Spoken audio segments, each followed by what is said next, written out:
Hello everyone, good morning. Welcome back to my channel MS lifestyle. আশা করি তোমরা সবাই ভালোই আছো, আমিও ভালো আছি। আরও একটি নতুন ব্লগ নিয়ে তোমাদের সামনে চলে আসলাম। ব্লগটি কিন্তু কন্টিনিউ দেখতে থেকো, কেউ স্কিপ করো না। আর গুরুজনদের প্রণাম ও ছোটদের ভালোবাসা জানিয়ে আজকের ব্লগটি আমি শুরু করতে চলেছি। আর ব্লগটি যদি তোমাদের ভালো লাগে তাহলে কিন্তু অবশ্যই সাবস্ক্রাইবটা করে দিও। দেখো, আমি সকালে ঘুম থেকে উঠে পড়েছি। আমি অনেক সকালেই ঘুম থেকে উঠেছি। ঘুম থেকে উঠে নিয়ে ভাবলাম যে ঘরের কাজটা আমি কমপ্লিট করে নিই আগে, কারণ আজকে আমরা তিনজনেই ঘুম থেকে উঠে পড়েছি তাড়াতাড়ি।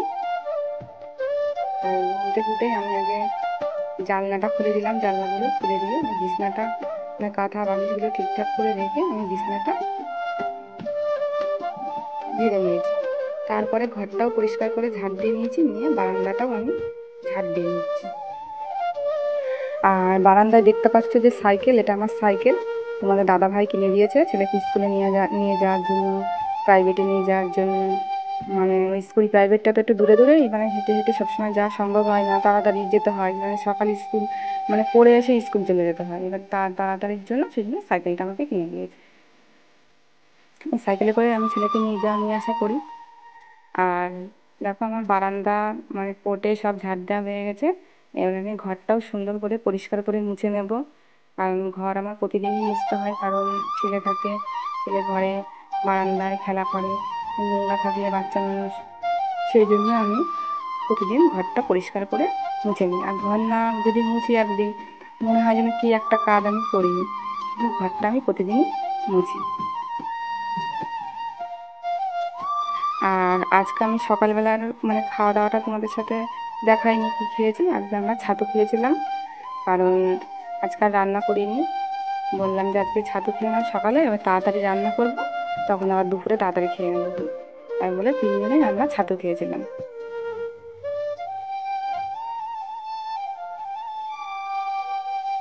আর দেখো, বারান্দার সাথে যে আমার বক্স সিস্টেম বারান্দা, যেটা ওই ওপরটা আমি মুছে নিচ্ছি এখন দাঁড়িয়ে।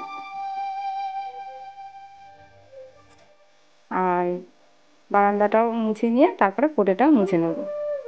আর কোটে মোছার পর তারপর আমি বালতিটা, তারপরে ঘর মোছার লাঠিটা, কাপড় ছেঁড়াটা, এগুলো ধুয়ে ভালো করে ধুয়ে নিয়ে রেখে দেবো।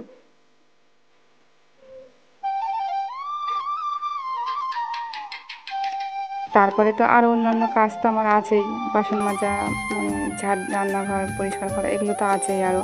এই কাজগুলো তোমাদেরকে দেখাইনি। একেবারে আমি ঘরটার মোছার পরে আমি স্নান করে নেব। তোমরা কিন্তু আমার মানে ব্লগে কমেন্ট করো, আমার খুবই ভালো লাগে সেগুলো পড়ে। তা তোমরা এরকম কমেন্ট করতে থাকো ভালো ভালো। তোমাদের কমেন্টগুলো আমি ভিডিওতে বলবো।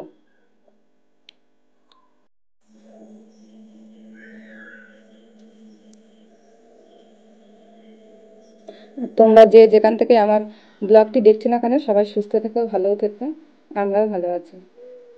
এরপরে দেখো, আমি স্নান করে চলে এসেছি ঘরে, আমার সমস্ত কাজ হয়ে গেছে। তা স্নান করে নিয়েছি, এবার আমি চুলটা ভালো করে আঁচড়ে নেব। আর এত চুল উঠছে, তা কি বলবো, মানে প্রচুর চুল উঠছে মাথার থেকে।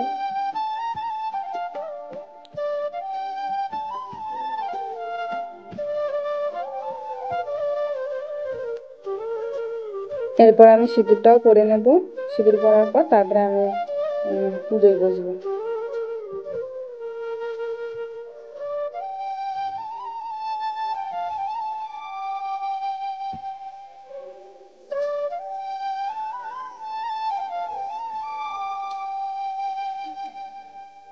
আমার ঠাকুর পুজো দেওয়া হয়ে গেলে পরে আমি রান্নায় চলে যাব, কারণ দুপুরে রান্না করতে হবে আমার।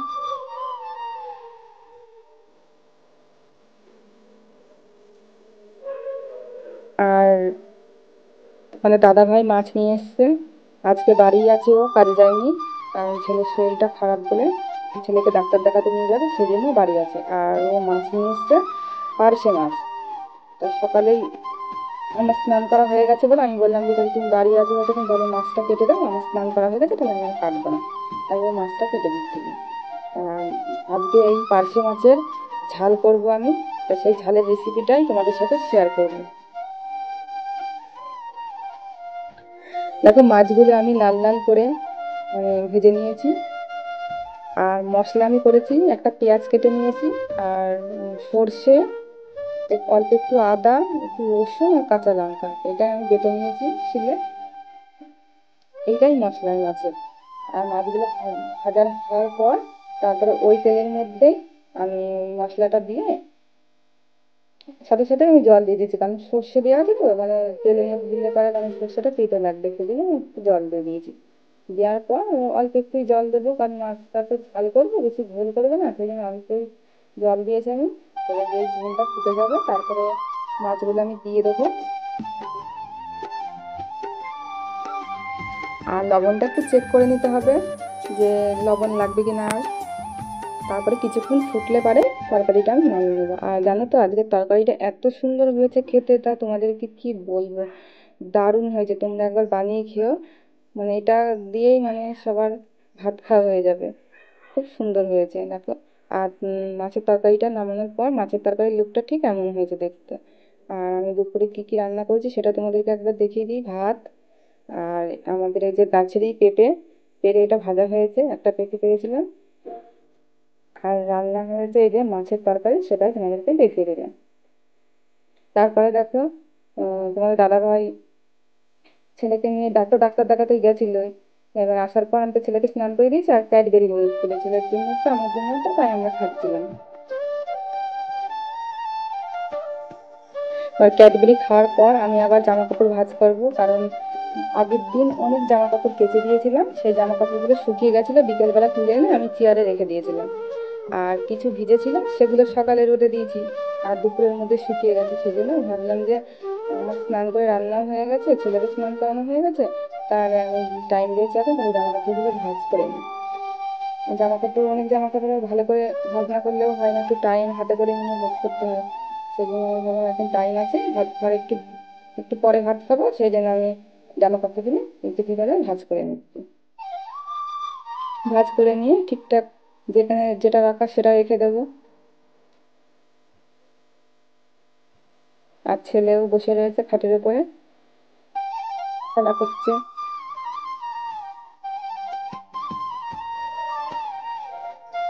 ছেলের হঠাৎই রাত্রে জ্বর এসেছিল, সেই জন্য বাবা ডাক্তার দেখাতে নিয়ে গেছে। আর মুখের একটু প্রবলেম আছে, স্কিনের একটু চুলকানির, সেই জন্য এর আগেও ডাক্তার দেখিয়েছি, কমছিল না, সেই জন্য আবার একবার দেখানো হলো।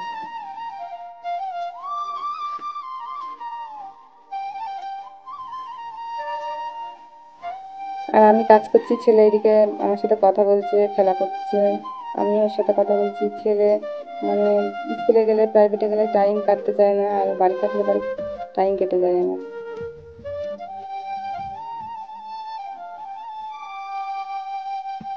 আর দুপুরবেলা জামা কাপড়গুলো মানে ভাঁজ করা হয়েও গেছে, আর খুব জোরে মানে বৃষ্টি এসেছিল, মানে বৃষ্টি হচ্ছিল দুপুরের টাইমটায়। আর সকাল থেকে তো খুবই গরম লাগছিল, কিন্তু বৃষ্টি হওয়ার পর ওয়েদারটা ঠান্ডাই হয়েছে। হাই ফ্রেন্ড, তোমরা কেমন আছো? ভালো, আশা করি ভালোই আছো। আজকে আমি বাড়িতে রয়েছি, কাজে যাইনি। কারণ হচ্ছে ছেলে অসুস্থ, হঠাৎ করে জ্বর এসছে কালকে রাত্রির থেকে, এই জন্য বাড়িতে রয়েছি। ওকে ডাক্তারের কাছে নিয়ে গেছিলাম, নিয়ে গিয়ে চেক আপ করে নিয়ে আসলাম। ডাক্তার বলে জ্বর রয়েছে, ওকে ওষুধ দিয়েছে। আর একটু ওর মুখে স্কিনের সমস্যা আছে, ওটাও দেখিয়ে নিয়ে আসলাম, তার জন্য মলম টলম দিয়েছে। তাই বাড়িতে রয়েছি, কাজে আজকে আর যাওয়া হয়নি, বাড়িতে আছি। একটু ছেলেটার শরীর খারাপ, একটু মনটাও খারাপ, তাই বাড়িতে থেকে গেলাম। আর এই এখন দুপুরবেলা খেতে যাবো, হঠাৎ করে বৃষ্টি আসলো, রান্নাঘরে যেতে পারছি না। আর আমি চাকরিতে শিশু ডাক্তার দেখাতে নিয়ে গেছিলাম, দেখিনি। বাড়ি চলে এসে আমি আবার একটু আমার নিজের দরকারি কাজ ছিল, একটু গেছিলাম কাজগুলো করতে, করে নিয়ে এখন বাড়িতে ঢুকলাম, স্নান টান করে নিয়ে এখন ঢুকলাম ঘরে। তা ভাত খেতে যাব, হঠাৎ করে বৃষ্টি আসলো, রান্নাঘরে যাব, যেতে পারছি না, বৃষ্টি হালকা হালকা পড়ছে, ভিজে যাবো। তা তোমাদের দিদিভাইকে বললাম যে ছাতাটা নাও, নিয়ে রান্নাঘরে চলো, খুব খিদে পেয়েছে। এখন টাইম হচ্ছে 2:25, খিদে পেয়ে গেছে। আমি বললাম তাড়াতাড়ি চলো, তা বলছে যে ঠিক আছে, খাবার দিচ্ছি। তাই বললাম যে আমার বন্ধুদের সঙ্গে একটু কথা বলে নিই, যতক্ষণ ফাঁকা আছে এখন আমি। তা বাই। পরে আবার দেখা হচ্ছে তোমাদের সাথে। হ্যালো বন্ধুরা, চলে আসলাম রাত্রে। আমাদের খাওয়া দাওয়া হয়ে গেছে রাত্রে। দুপুরে যা মেনু হয়েছিল সেটাই রাত্রে খেয়েছি। এবার আমরা শুয়ে পড়বো। এখন 11টা বাজে, শুয়ে পড়বো এখন। ব্লগটা আজ এই পর্যন্তই। দেখা হবে আর একটি নতুন ব্লগের সাথে। আর আমার ব্লগটি যদি তোমাদের ভালো লাগে, লাইক, কমেন্ট, শেয়ার ও সাবস্ক্রাইব করে দিও। আমার পাশে থেকো। Good night.